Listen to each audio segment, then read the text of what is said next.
Hey everybody, break time tip. We're centering this caliper up onto one of our Pro Street kits. What we're gonna do is, we wanna make sure that this caliper is centered over the rotor as square as we can, meaning that we have the same amount of gap here as here. The instructions stated to use 2 shims between the caliper and the bracket, meaning that it moved the caliper that way. If you look with your eye, it looks like it's pretty centered.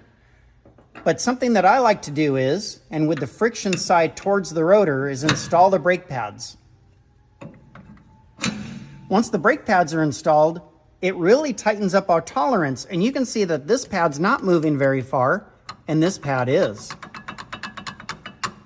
So what I'll do is go back to our bolt kit for the caliper to bracket, and I'll try seeing what the difference is between this side and this side.